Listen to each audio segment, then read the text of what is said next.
trippers, the grasshoppers, the hip ones, all gathered in secrecy and flying high as a kite. Forget it, man, and get with the countdown. Shake this square world and blast off for Kicksville.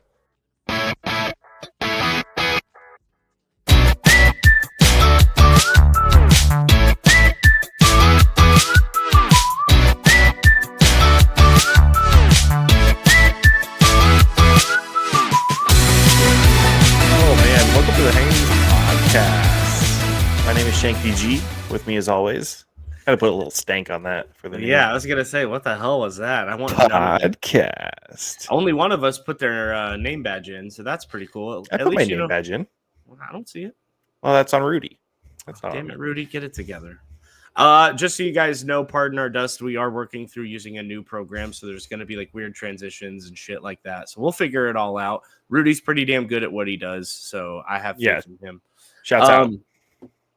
Speaking of shouts out, there still might be a free disc golf bag on the line for you if you're listening to this podcast, because our sponsor, Rand Disc Golf, is doing a deal. Last I heard, he had 5 left. If you spend $100 at randdiscgolf.com, he'll automatically send you a Commander style bag. It's the same exact bag as a Commander. It's just not branded with Dynamic, but it's an absolutely amazing deal. You should take advantage of it right this minute.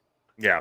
He's the only company I've seen this Black Friday. This is dating the podcast, but whatever. This Black Friday season that actually had like a Black Friday deal going on. You don't see stuff like that much anymore. So everything else is mystery boxes and all that other stuff. But Rand's really doing it solid. So thanks, Randy. We appreciate you.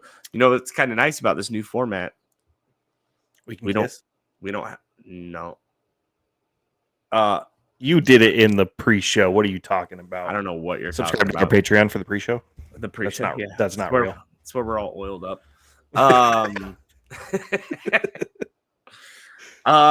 Yeah. So shit, I was just gonna say something else, and I can't remember what the hell it was because you threw me off with a kiss. It's easy to do. Oh yeah. It's, brought notes and still says let's start with story time. What's your story time for this week? I played a tournament last week or 2 weekends ago because we didn't record an episode last week. Well, you didn't win, right? Because you would have said I won a tournament. No, I did not win. So we played the new layout at the Ponca Lake course, the one that they threw together real quick. Yeah, really good. They did a really good job on the redesign. I was playing really well. I ended first round tied for second. Shot like an 860 rated round, but I think if it was adjusted for weather, like it should have been, it probably would have been a little higher. I mean, probably like 863 maybe. Yeah, rip it, Rudy. And I don't know if he knows we can see him. He does now. I absolutely know you can see me. Oh, okay. That makes sense why your shirt's off. I don't care.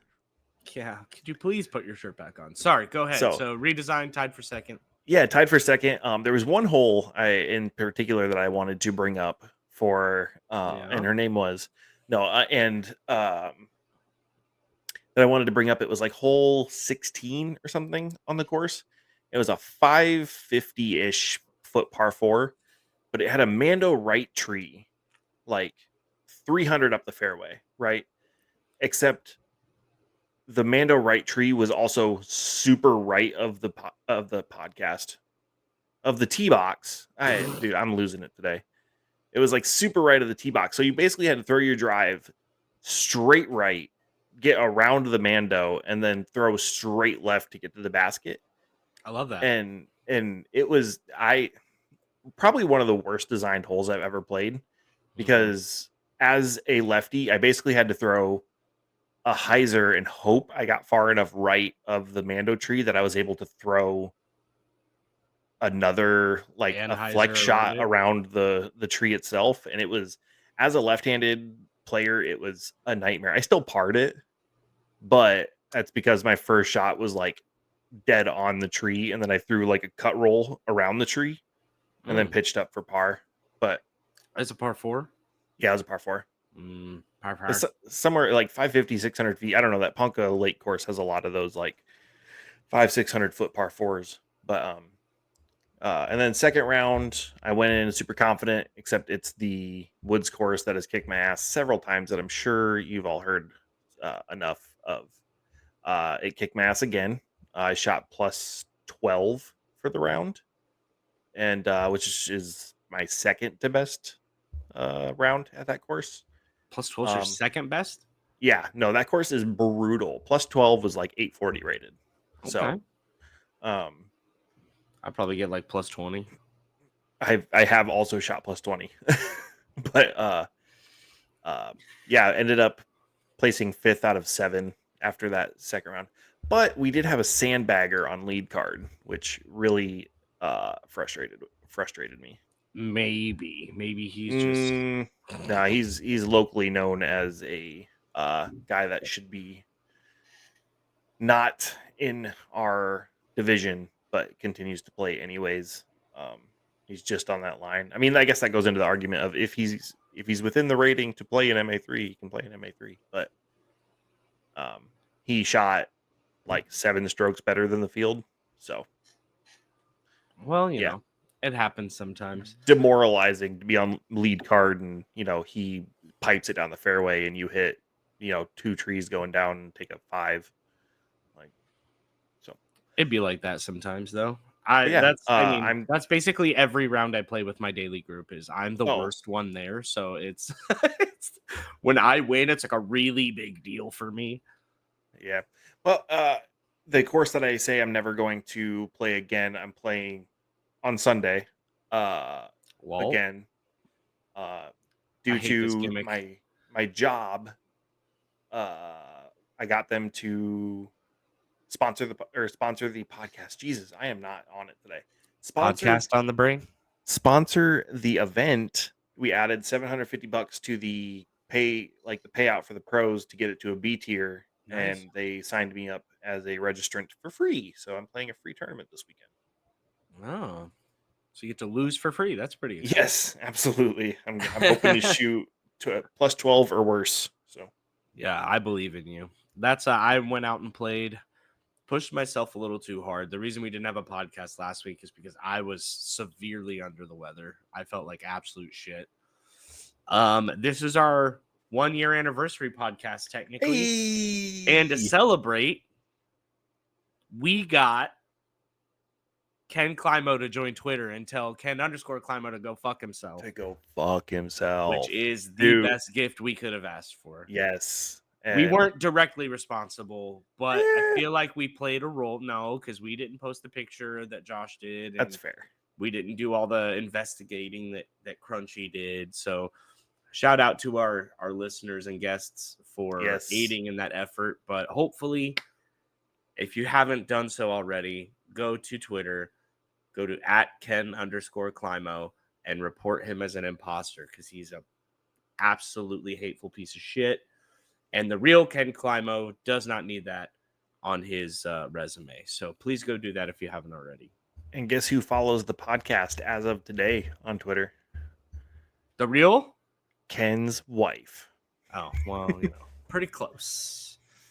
That's probably we're gonna get him though. Probably just another parody account that guy's trying to. Actually, I think that one's real. She was backing up the real Ken Climo in his efforts to shut down that other one.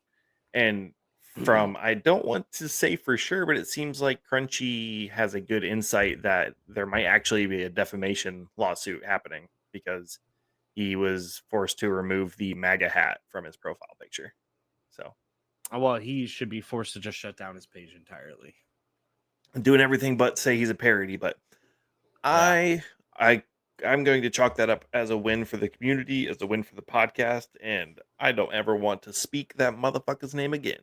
Well, I mean, we'll kind of have to because there is a real Ken Climo. But well, that's fair. Speaking of the real Ken Climo, left Innova.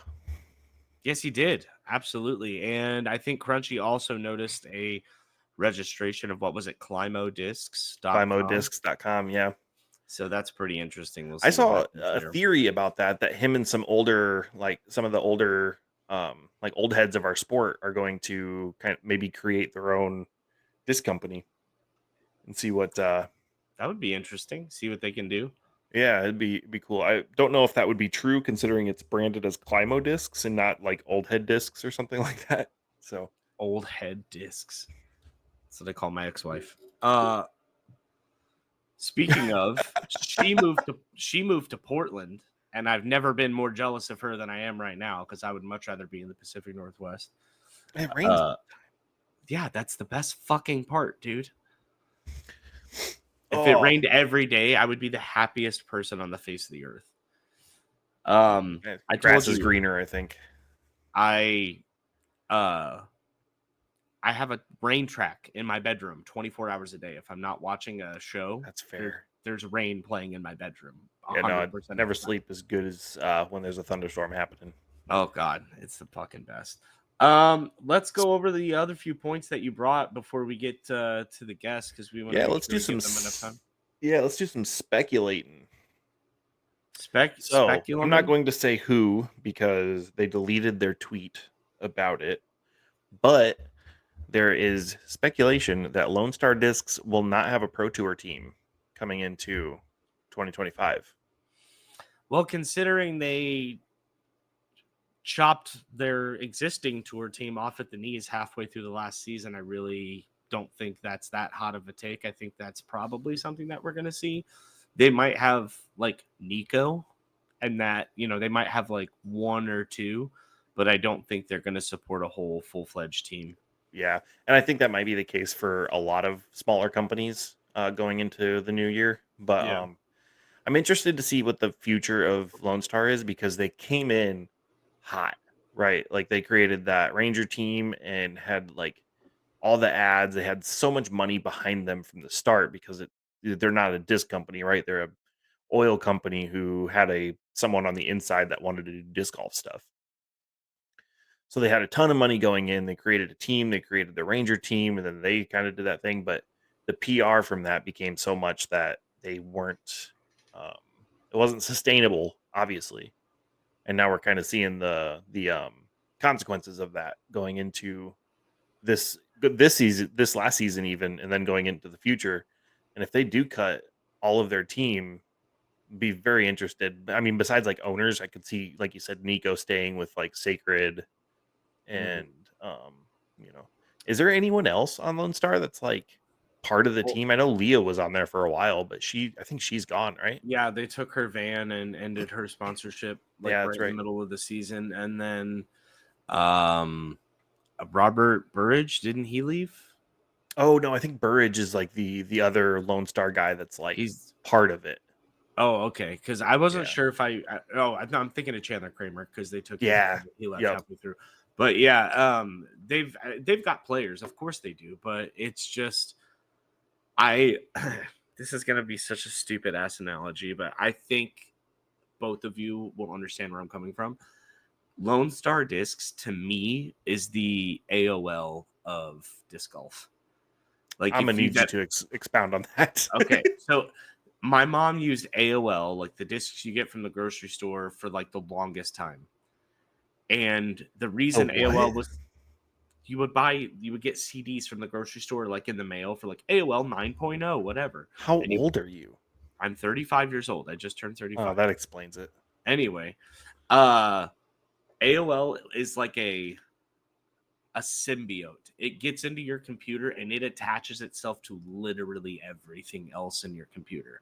And as a result of that, AOL was the worst fucking program of all time. It slowed the computer to a crawl, dude. It was the worst. And I think that's what Lone Star did. They got into disc golf. They attached themselves to everybody. And then they're like, shit, now we can't move because we're holding on to so much stuff. So that's what I mean when I say it's the AOL of disc golf. I know that makes no damn sense, but No, I like that. I think that's a good good analogy. They're like, yeah. So we'll see what happens. Do you want to go over any other points? Do you want to bring the guest in? Let's go over Isaac's speculation and then we can bring in Jack, who's sitting in the wing. He is. He looks like. Okay. Sounds good. I'm gonna line you up. Well, I yeah, can't. Isaac on Isaac. the hairline. So his brother to Discraft Ezra went to Discraft, which I don't think anyone saw coming. That was an interesting That's move. literally what we said last week, was it not? No one saw it coming. And I think everyone thought Isaac was going to Innova, which makes a lot of sense. But with Kyle Klein potentially getting cut from Discmania, they might be making room for Isaac to join his buddies. Isaac doesn't feel like Discmania to me. You don't think so? I know he's in like, the vlogs and things, but he doesn't feel like a Discmania player to me. Discmania, in my mind, and again, I just have a weird ass brain, so my associations don't make sense. But like Discmania is like a carnival to me. It's like a fun setting. We all like to have a good time here. I think that makes sense. Isaac feels too professional to be on a team like that. Too gray to be on. Yeah. And I think Innova's, I think that makes sense. Innova's like right between Discraft and Discmania. Discraft feels we're athletes, we're professional, we have teams. And then Discmania is like, you guys like candy? And then everybody else is right there, being interesting. Yeah, it's weird. I don't know. That's just. Again, so do you think Kyle Klein getting cut is potentially just a budget thing for Discmania? I wouldn't say a budget thing. I don't think, because Kyle isn't a. It's not like he performed poorly. He just performed like Kyle Klein performs. Right. He's a very inconsistent player, and it's not a demerit because I'm. Yeah. Well, I think he's consistent at like 15th place. This is my submission for Spiicii Boy's bet payoff. Finally, unfortunately, I had a bit planned that fell through because I'm dumb. Thank you to Terry Miller for trying to help me out there. But I just wanted to say Spiicii is the best man on the planet. He probably saves tons of children. He personally helped me out of crippling debt and fed my family when I was unable to. Outside of that, he is so handsome and barely sneaks by the radar. If he was, how do you do these videos? Thank you again to Spiicii. He personally lent me his car. He drove it all the way to Oklahoma from Arizona to make sure that I had transportation. He fed my child. Yeah, there's just not a better man on the planet. I mean, Terry Miller, the only reason he's famous in disc golf is because of Spiicii Boy. I mean, he is the pinnacle of excellence in disc golf. There's no question about it. If there was anyone in this sport that is comparable to him, probably Paul Macbeth. He is, Spiicii Boy was his inspiration. Is what brought him into the sport in the first place. He's the reason that we started this podcast. He came to me. He's like, hey, I've got a podcast idea. He's the only reason I'm relevant. And that's been a scratch a claw game from the get go. Without Spiicii Boy, I would be another MA3 player with no skills. I could probably only throw 200 feet. I'd make 0 putts, but whenever I step up to a putt and I'm ready to go, I go, Spiicii would want me to make this. And he inspires me every day. I get all of my marketing ideas from him. I just steal them, and that's not fair of me. I should give him more credit. He is, without Spiicii Boy, the Spiicii Boy, I don't know where I would be. I would be probably still in Iowa with nothing to do, no one to see. I would probably be lonely. The only reason I can't say that.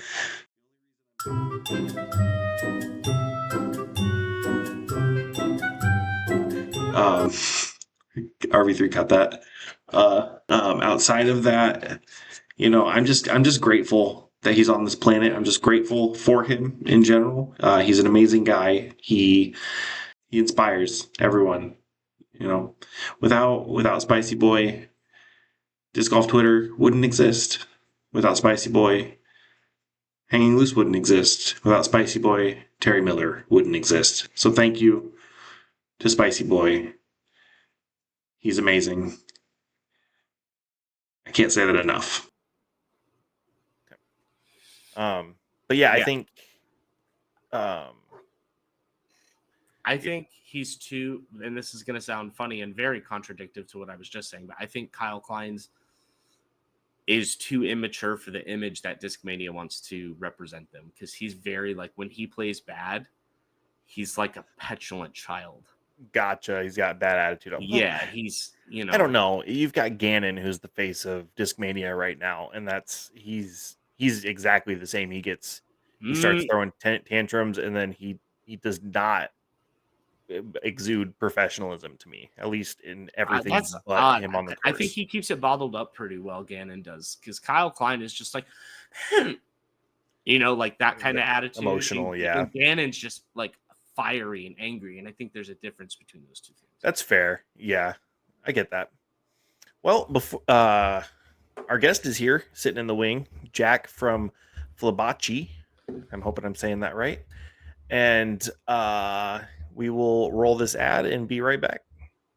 Hey everybody, this is Randy from RandDiscGolf.com. The other day I was out on the disc golf course, bombing my drivers 300 feet, feeling good about myself. And I decided that since I had a long ride home, I needed to find a podcast that was smart, funny, and entertaining. Everything a good podcast should be. So I picked Star Talk with Neil deGrasse Tyson, and it was wonderful.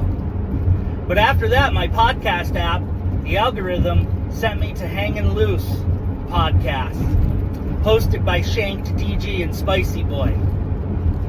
And it was okay, but after 30 seconds I figured that my time would be better spent listening to the new Chapel Roan album. So that's what I did. So if you need any discs, RandDiscGolf.com. And if your podcast app happens to go to the Hangin' Loose podcast, there's always Chapel Roan. Hi, this is Rudy from Disc Lab. Are you looking to launch your own podcast? We specialize in turning your podcast ideas into polished productions like you're listening to right now. Concept development to final edits, our team has the expertise to help you every step of the way. Contact us today to get started.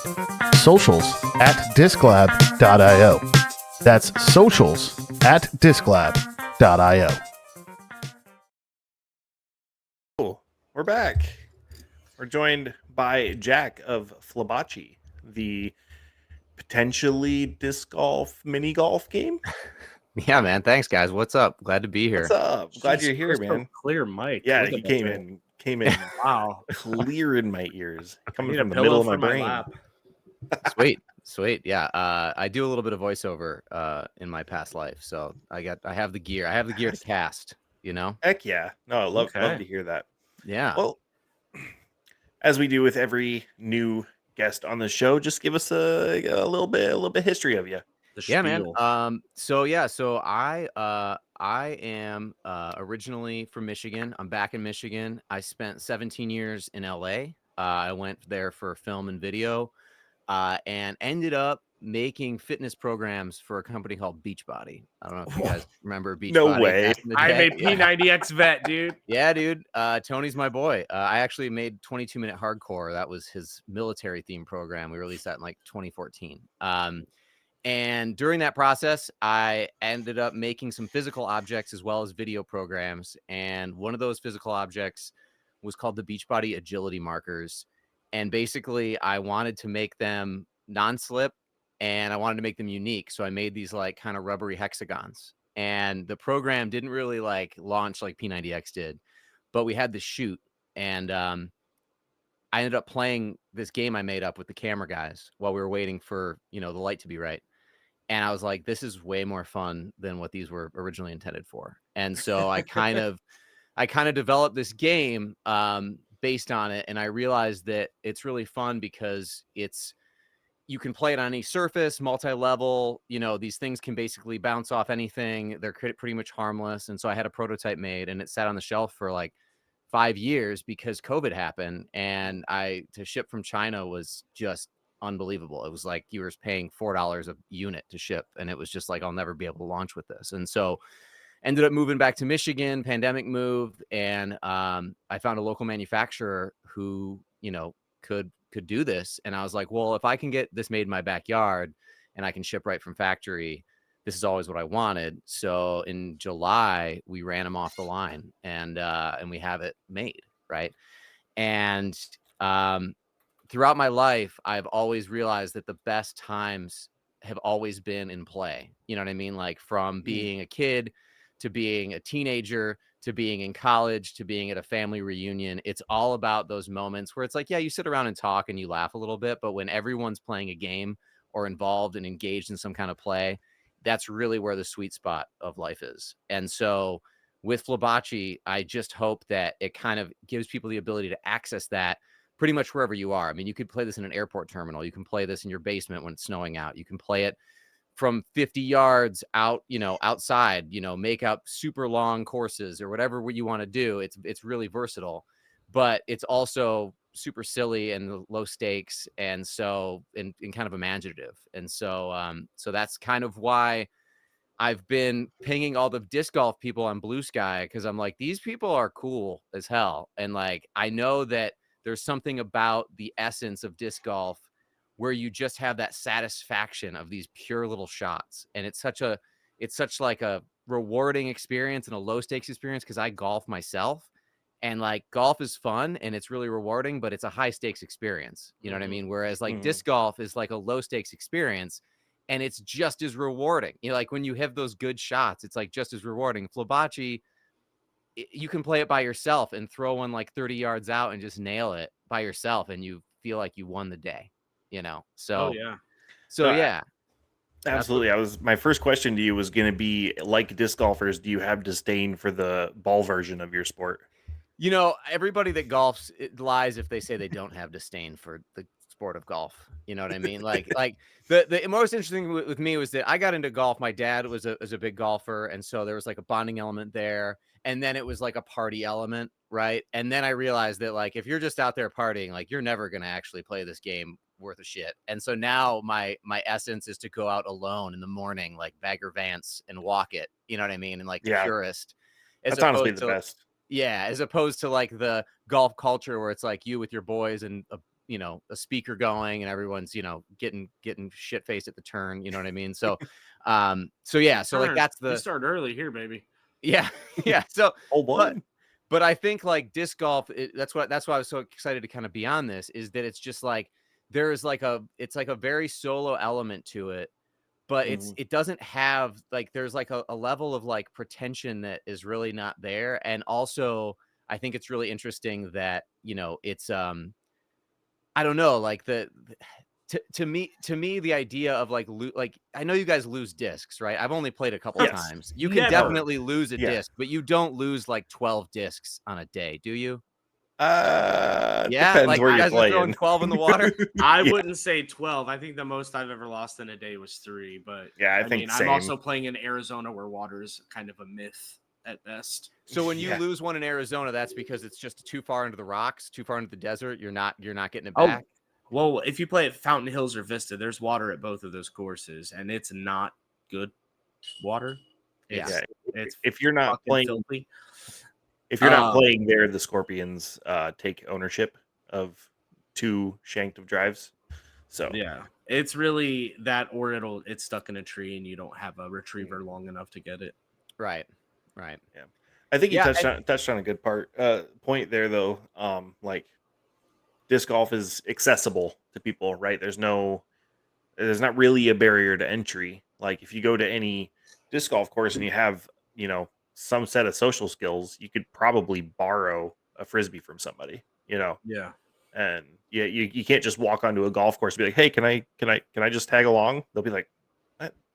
It just has that kind of arcade allure where it's easy to pick up and it's impossible to master, but it's just so much fun. It doesn't feel like you're trying to get better at something. You're just having a good time.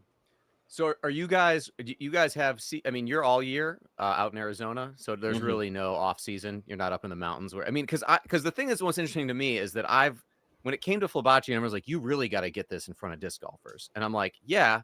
And I started thinking about it, and it's like, well, as a golfer, I still have fun at putt-putt. Putt-putt's ridiculous. Like Right.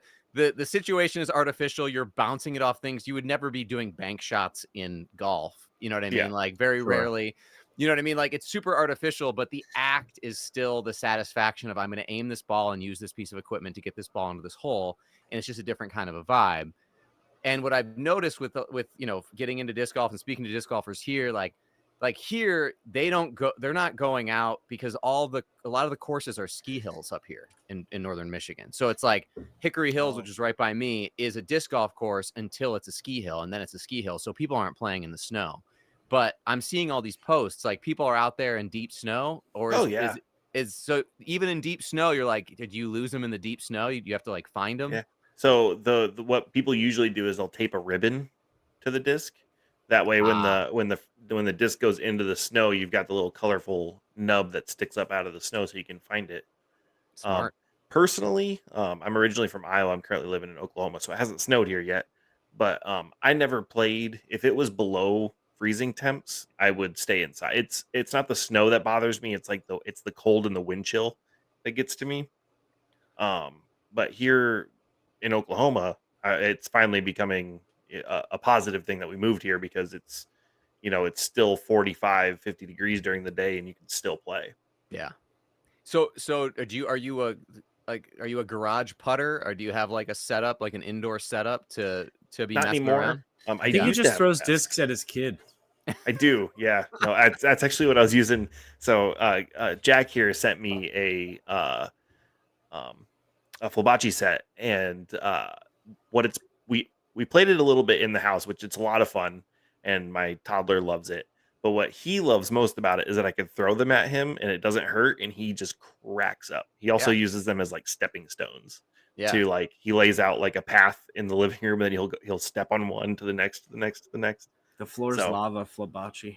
Yeah, so it's a multi-use. My toddler that's loves what's it. cool about these things, especially with younger kids, is that what's amazing is like a younger toddler, it's just like a Lego. It can be used in a million ways. Yeah. And then there's a switch that happens when they're about like 5, where they really get into the rules, and like it's all about like playing the rules. Because my younger nephews, I showed it to them when one was 2 and one was 4. I couldn't really get them to play it. Like they got it, but they didn't really care. And then I just gave them a set that I made. So now they're 7 and 4, and they played for 3 hours. Like he's like, we're playing to 30. I'm like, you guys are playing to 30? Like that's gonna be a long game, but all right, here we go. And they played forever. So and as a product test, I got a bunch of my friends drunk like 5 years ago and just was like, all right, this is the game. You're just going to throw these as hard as you can at each other nonstop. Like just go for it. And oh wow. And not only did no one get hurt, but nothing got damaged in the house. Right. And so I was like, okay, if a bunch of drunk late 20-year-olds can just go bananas on these things, I think we'll be safe if 12-year-olds or 13-year-olds decide to start whipping them around, So this just feels like a challenge. Dude, I absolutely see it being a really fun like party game with like disc golf buds. Yeah. Where you're in the garage or the backyard at like a bonfire or something, and you're playing. You've got them on hand. Do you want to show it off to the camera? Yeah. So there's a 4-color set. This is like the party set. I gotta like get back here. I gotta get back and then get over. So this is like the party set. I'm gonna hold it close to me. The lighting is tricky. I was trying to figure this out perfectly, but it's all available on Flabocce.com. This is a 4-color set, so this can play up to 8 people, basically 4 2-person teams. And then there are 2-color sets available. This is not on the this is a Detroit Lions one. I made some silver ones. I have not launched it yet. I don't know if it's gonna work totally, but there's 2-color sets. And so my goal is to make these. I really want to do like tie-dye versions. But we could get into a conversation about manufacturing and just what it takes to like do something like this at scale. Is, you know, we're working with a small shop. It's just like, it's a big undertaking. So I have to kind of pick my battles. But the idea is, you know, every disc is divided into 3 zones. So there's a outside zone, inside zone, center zone. And when you're playing to the target white piece, you know, not only do you get points by getting close The jack. the jack. Yeah. In bocce, it was either called the Polino or the Jack. And I'm like, well, my name's Jack. We're going to name it the Jack. It's just what it's going to be. Nice. And so then there's extra bonus points for overlapping certain depths and covering certain depths. So all the rules are on flabocce.com, constantly updating it. I know there's much more to be desired. I want animations and videos and everything like that. But as you're a solopreneur, you realize how everything takes forever. I was used to working with large teams where I'm like, I think we should have like a rules page. And then I worked with a team of 5 and there was a rules page in a week, where when it's just me, it's just it's something else. And by the way, great operation you guys have going here. I love OBS. I love the whole system. I love how I got brought in. I wasn't sure what it was going to be like. And I would like to say to the listeners and viewers that it's a professional operation. Very kudos to the team. Thank you. That's all Rudy. So shout out RV3. That's RV3 doing. You know what? If I had a shirt, I would give it to you, Bal. You're doing great. So you kind of brought up an interesting point. We were talking about like we have the color set and you have the line set, but you're not really sure. Yeah. Is the plastic or whatever material it is that you use? Because when I looked at it, the first thing I thought of was like my mom used to have like jar openers. Yeah, it's similar. That's the first thing that I looked at. I was like, it kind of looks like right around that type of material, because yeah, I wasn't lucky enough to be sent to set Shanked yet. So I don't know if you guys. I don't know what they feel like. Do you guys know what elevation discs is with the koi and the like real floppy stuff? It's almost the exact same plastic blend. Yeah, it's called thermoplastic vulcanizate.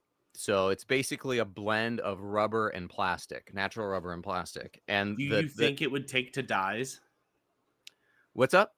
Do you think it would take to dyes? Because like disc dyeing is huge. Yeah. So I am experimenting with a little bit of that. I mean, what's wild about it is I have sent my prototypes to like 5 different shops, not even prototypes, my product to 5 different shops.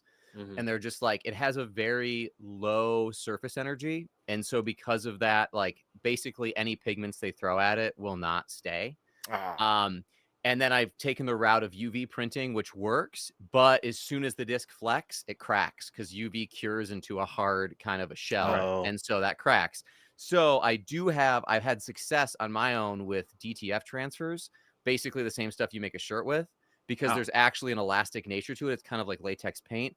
But if you bend it enough, it'll start to pop off because that adhesive doesn't work. So now I'm in a journey where I'm talking to adhesive powder manufacturers that basically make custom adhesive powders to put on the back of DTF transfers. And then I have to find a shop that'd be willing to take my powder for my order and use it for my order only, as opposed to their normal order, just to be able to get decals that I can self-apply. Because when it comes to this kind of stuff, I mean, any 25 cents, 75 cents per piece, you're cutting majorly into your margins. And I haven't even gotten into real ad spend or anything like that. And so you have to be protective of it, but you also want to innovate and be cool. It's just tough when, you can basically get a bunch of trash from China made quickly. Like this was made in China. This cool tie-dye that I wanted was made. And actually this was made in Bangladesh. But unfortunately with this, I've taken this to plastic shops. They're like, this isn't TPV. I don't know what this is. I don't know what they call fairy dust. They put some kind of fairy dust in it that they do, where it's like, they'll tell you it's one thing and then they'll send you something and it's completely different. This sinks in the water. Mine float.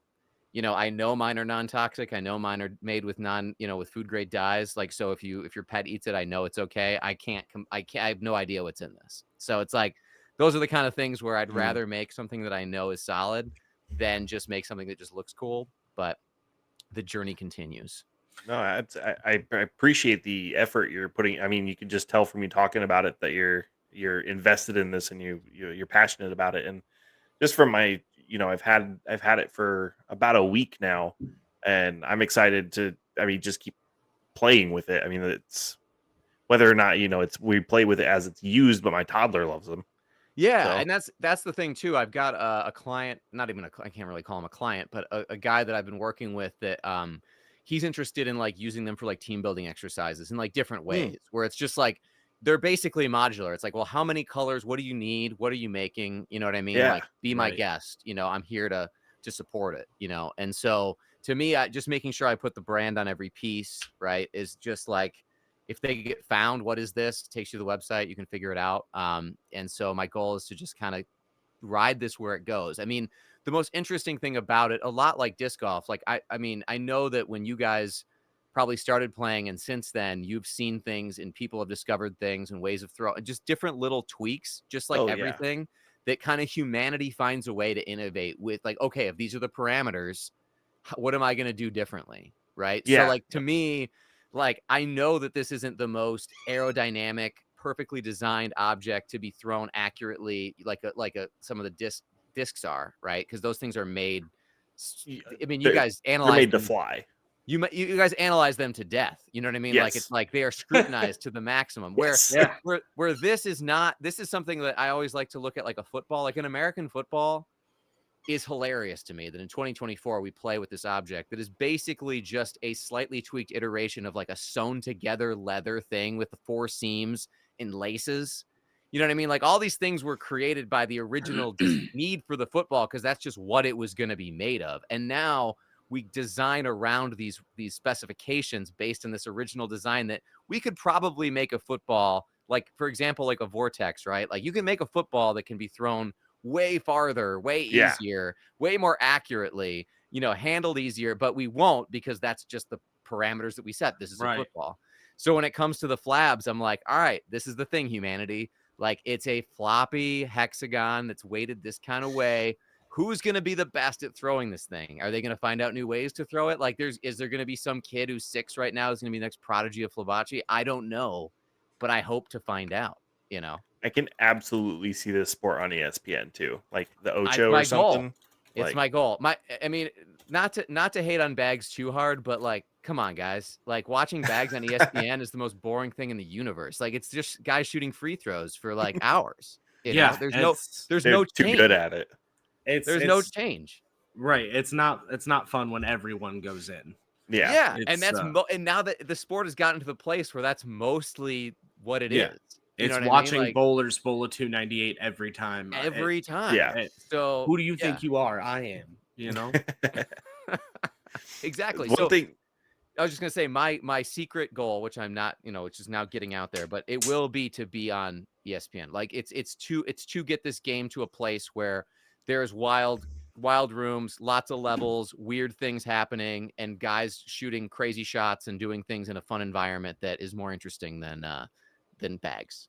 So the thing that I've been thinking about the entire time we've been talking about the game is, I want to see this in like a Jomez putting game at the trampoline. You know what? That would be phenomenal. You got to go up, around, through the net. Like, that's what I want. That's sick. So there isn't. I want them in Bush's baked bean jerseys too, just like that. It's got to be Bush's too. I want no other sponsor. I want to steal Bush's from the American Cornhole League. I just want that. Dude? I want that day. No, the thing. One interesting thing though about it. So the game is centered around the starting line, right? So basically you place the starting line down before you shoot, and you can shape it the way that you want to kind of force the person into the shot. And so I just got some messages from a family that was playing, and the kids, again, this is what humans do. They just unlock the secrets of it. So they say, okay, so if you can't step over the starting line without, you know, following the shot, what if you wrap the starting line in a circle that forces you to stand on one foot? Because if you step anywhere outside of that circle, you basically are stepping over the starting line. So then it started forcing everybody to stand on one foot while they shot.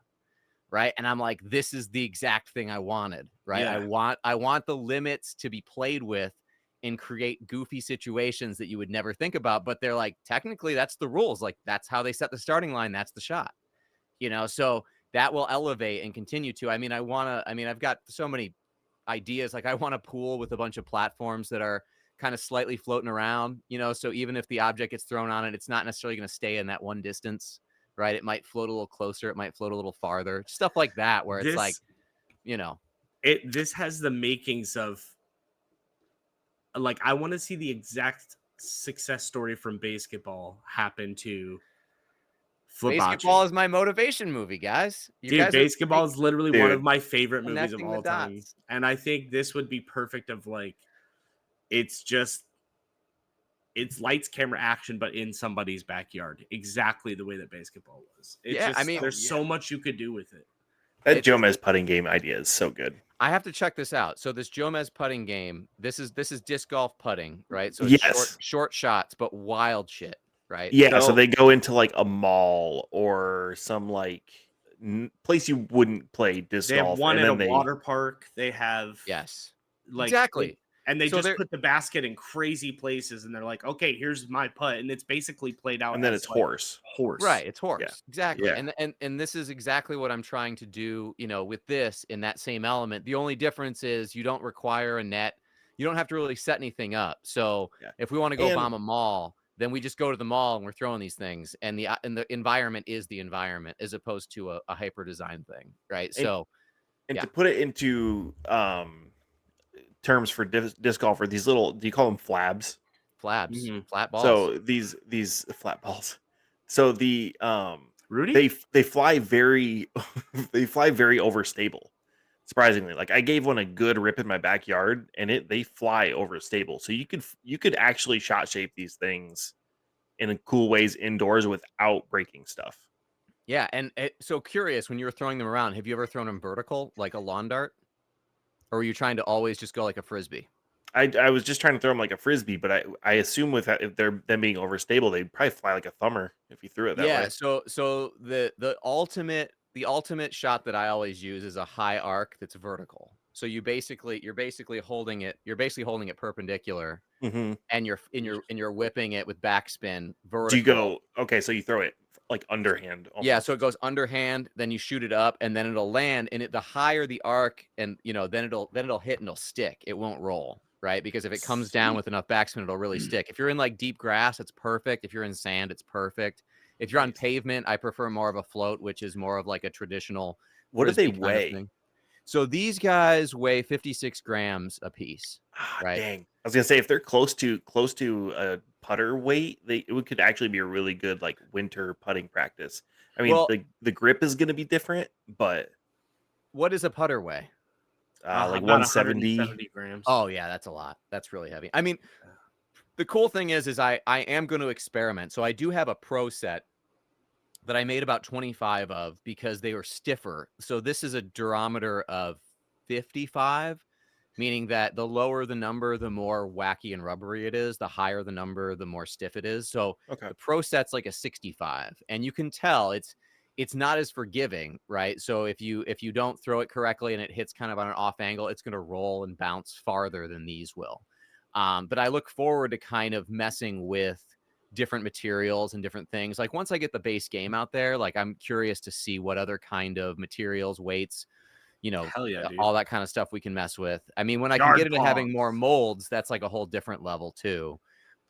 Because then I could mess with thicknesses and stuff like that. But I did also found the North American Flabocce Association, which is an official 501c3. It is the nonprofit governing body of the sport, because I am not able to own this, like I can't, other people can make these things eventually if they're interested in playing this game. They can make them, but I want to be the one that certifies like what is a legit flab and what's not a legit flab, So I've created that to kind of keep the rules in center, keep the regulations in center, and then also have an opportunity to run events and give prize money and all that kind of stuff with sponsors. So I'm looking forward to kind of getting some official things going with that.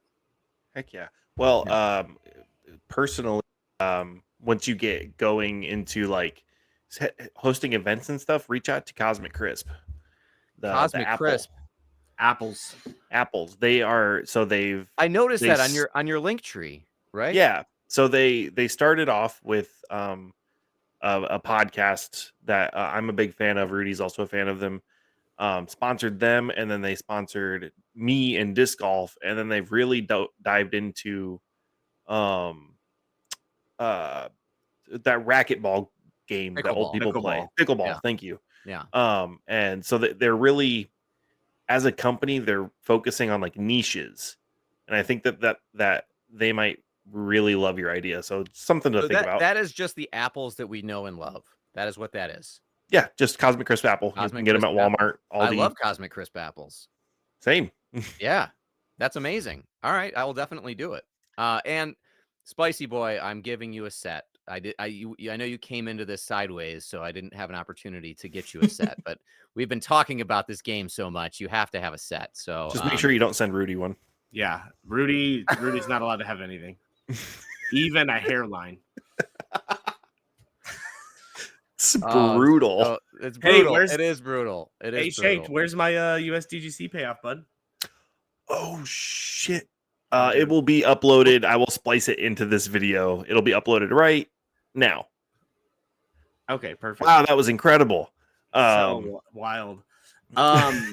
So just when you were describing the way that you throw it with the backspin, and that's kind of how you would throw a bocce ball. The same, almost similar. Yeah. I mean, you can put side spin on those ones, but with bocce, first of all, the bocce community, however small it is probably not a fan of me, because it's people would say that it's a sin to call my product bocce in any kind of capacity, right? Because that's all about rolling these balls, playing, accurate defense, knocking things around more like a billiards table would be kind of played. Like that's kind of really the essence of it. But I would argue to say that the notion of trying to get one object closer to another object is prehistoric. It actually predates the Italian society. It's caveman stuff. It's like it's something that we're all like kind of ingrained to try. And you got marbles, you got shuffleboard. Yeah, you've got rocks. It's all kind of the same stuff. Yeah, it's all the same stuff. So when it comes to bocce, you're playing that on a single plane, and objects cannot occupy the same space at the same time. Where with Flabocce, with flat bocce, you basically can occupy the same place at the same time, on a planar level, right? So that's how you play defense. You nix other players by getting on top of them, as opposed to knocking them out of the way. And the other interesting thing is that you can play multi-planes, so you can't do that with a standard bocce set. You can't play on a set of stairs and pick the center stair, and then if you're one high up or you're one high down, that's not nearly as close as if you're on the same stair, right? So so there's a lot of elements to it that I think actually just expands the game. It allows you to play on sloped surfaces and multi-level surfaces and areas and things you would never be able to necessarily roll a bocce ball on. And with that, the multiple ways of throwing it, there's also different ways of throwing it. You can throw these like a bag in cornhole. You can slide it off your open palm and throw it like a bag. You can float it, which is basically just like a simple Frisbee shot that's a little lamer. Like I saw a video on Blue Sky when I was clicking around, like a guy was doing a super wide-footed putting where like just like basically a super wide base. That was you. Yeah. Yeah. So, okay, great. So like, I started trying that with my float shots with Flabocce, and I'm like, interesting. I never really thought about putting a really wide, stance out. Yeah. Granny so putt. Float it. You can tomahawk it overhand, almost like a dart. And that's interesting in the sense that it'll fly perpendicular, but then it'll flatten out, and then it will land almost without any slide whatsoever, which is actually pretty ideal if you can get the distance down. Then the parallels are insane. What's that? The parallels between it's a flying disc, right? I mean, yours isn't a disc per se, but it's a flab, and that's the thing. Like, I want it to be different. I don't want to try to say it's the same thing, but I do think that the kind of the toying with it, the figuring these things out, like how do you get it to do what I want it to do? It does respond. And I went through this in the years before I started making it. I went through these things. I'm like, is this a thing? Like, am I just thinking it's a thing because I made it up? And I kept finding new ways to kind of play it and throw it. I'm like, I don't know. No, like, there's something here. Yeah. What you did was you took the ball predecessor to your sport and made it better. Yeah. Yeah, and it continues to show me fun things. Like I was playing a match in an alleyway the other night, and just it was after I do stand up, and it was after stand up, and the comics were messing around, and we threw it on like a power box, and the jack was like sitting like halfway off, and it's like, oh, it's up on that ledge. It's like, all right, so we're going for it, and then one of the guys was like, fuck it, and then he like threw a dart at it and just knocked it off the ledge, and then it started playing on the ground. So everything that was on the ground is in play. So it's like just things like that where you don't really expect it to be played, and then you see other people play it, they find different ways to do it. And I've only made, there's only 200 kits made right now, right? And so there's about 110 out in the world. this is just the very beginning of it. And so I look forward to just continuing to see these aha moments happen, Yeah. you know, and just see what goes down, because I know that the coolest thing about it is you can show this to 100 people, and there's going to be like 4 or 5 people that just get it, and they just are so about it. And then there's about 20 people that are like, this is fun. Like, I can see taking this to the beach and playing it once. But those 5 people are the heads that are just like, oh, wait a minute. If this, then this, that means this. And they just get into it. And that's really who, you know, I'm looking to just share this with, and just see, you know, who embraces it and takes it to the next level, you know. See, and go ahead, Shank. Oh, sorry. I was just saying, your product is, it's so, I don't want to say obvious, and I don't mean that in like a mean way or like a insulting way, but I can see your product in like the game, like the board game aisle at Walmart.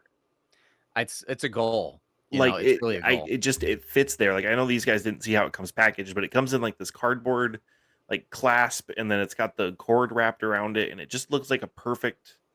I've been on his looks website. Like it looks like a drinking game like thing that you would get at like Walmart next to like Catan, or, you know, something like that. I think it's such a perfect product because, as we've been talking about I don't want to say ad nauseum because I'm not sick of it, but like you can apply it to literally anything. You can apply anything to it. You can, like, I was thinking about like using ripped revenge cards for a game of Flabocce. That would be hold fun. on. Yeah, no, Like, that's brilliant. You know what I mean? Like, you can just combine it with literally any other thing. It could be a drinking game if you partake. It could be anything. I would love to do stand-up, but I have the thinnest skin of any human being you've ever met in your life. They'd be like, you're fat. I'd be like, all right, well, I guess that's it for me. And but I love the idea of comedians having a few drinks and just standing behind the club and like playing this game, because it's such a keep you out of trouble type game. Yeah. And you know what I they mean? you know, they slap on the ground so satisfyingly. Like when it's Thank you. such a nice They do. like, They do. There's a They just satisfaction slap. to it for sure, especially yeah. inside, especially on like linoleum. You can get them to stick like gum. You know what I mean? Are Like, they just you stick. just rinse them off if you use them outside then, or what? They're easily yeah, they clean? wash off really nice. Yeah. Yeah. And So go for it. I was just gonna say, I want to touch on one of the notes that you sent me before the show, before we wrap this thing up. Yeah. That was an interesting concept you brought up, and they said the necessity of play in life and creativity in play as it relates to disc golf and Flabocce, which, you know, I think you brought it up a little bit at the top of the show, but I think it's an interesting concept, and it kind of is it transcends you know, sports or games or whatever, in that like having that outlet to play stuff is, I mean, it's so important, and we all try to find that in different ways. I was interested to see what your thoughts are on that, to like, you know. Yeah, I mean, I think the, you know, because I'm 38, right? So I feel like I have. Do you remember AOL discs? I remember AOL discs. I remember all the stuff, right? But I definitely feel like, because I'm technically a millennial, but I feel more in line with what a lot of Gen X kind of remembers versus like some of the younger millennials, right? And there was this transition where the video games and just the online community and like connected play, digital connected play, kind of just became the freaking, you know, heroine of play. You know what I mean? Where it was just like, this is so much better than this lame analog thing that everyone was doing before.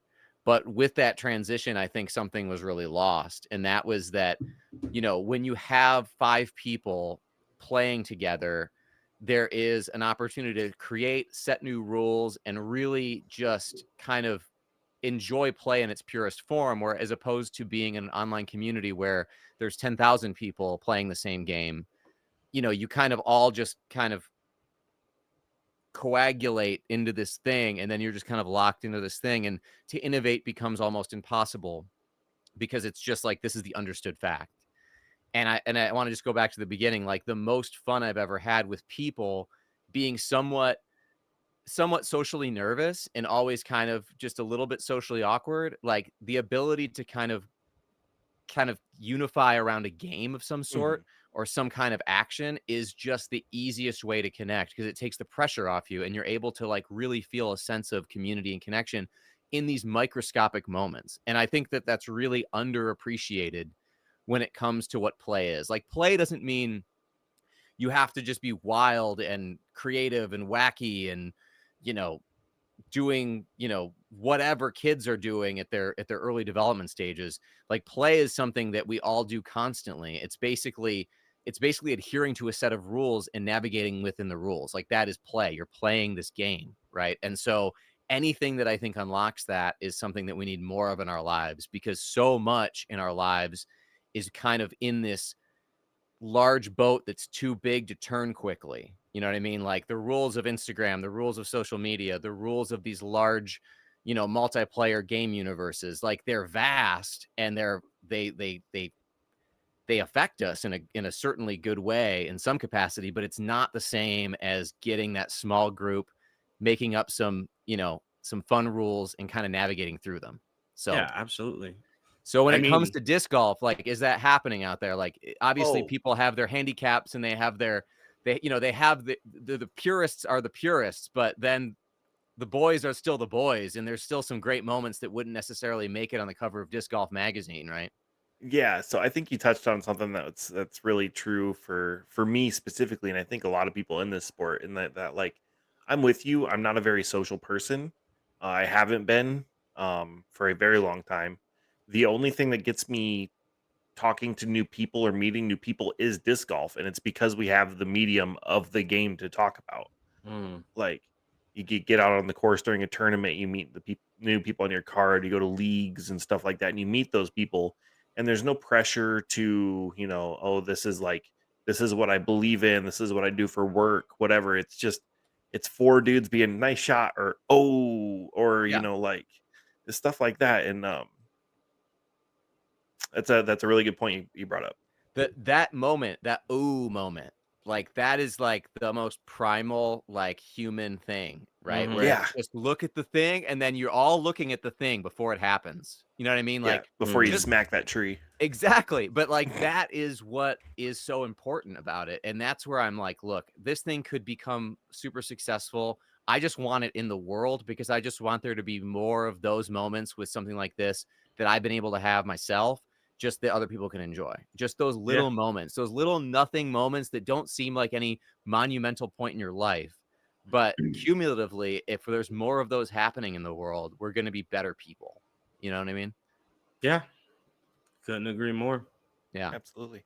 Well, I think we're just about at time. Is there anything you'd like to, I mean, obviously you'd like to plug your website and stuff and where people can find this, but handles, stuff like that, tell people where to find you. Yeah. So I'm just at Flabocce, at FLABOCCE on Instagram, on Blue Sky. Flabocce.com is the website. And to all listeners, I'm just going to put this out there because I didn't set up like a special discount code. But if all listeners email me and say and tell me that the secret color is Honolulu blue, then I will be able to give you a 20% discount. I'll set you up on whatever order you want to do. So if anybody wants to email me at jack@flabocce.com and say, yo, it's Honolulu blue, I will drop you a discount code to be able to unlock 20% off on the website. Heck yeah. I'll put that stuff Sweet. down in the description. We'll get you in the comments. So, Yeah, the sweet. Yeah. So listen for the code color. But yeah, that would be fun. And we'll see what comes heck through. yeah. But I really want to thank you guys both. This was really fun. I'm just starting to get out there. course. So this was a really great first experience. I'm so thankful to Blue Sky and just connecting real people with real people. And good luck with everything. Spiicii, I got to get you a kit. Hit me up on Blue Sky with your address. And you know what? I got to get Rudy a kit too. I can't. No, you can't do it. I can't You can't leave do this. it. I can't leave this show. Rudy's the one setting up OBS. He's got all my tech part, is here. So so Rudy, figure out a way to get in touch with me. Just jack@flabocce.com and we'll get you set up. You God, lucky Rudy looks bastard. like a pretty girl just complimented him. Look at him. It's not often I get anything from this show. Well, thanks, right, guys. It's been super fun. Yeah, no worries. Thank you. We have every guest send us out with a scream. So now's your turn.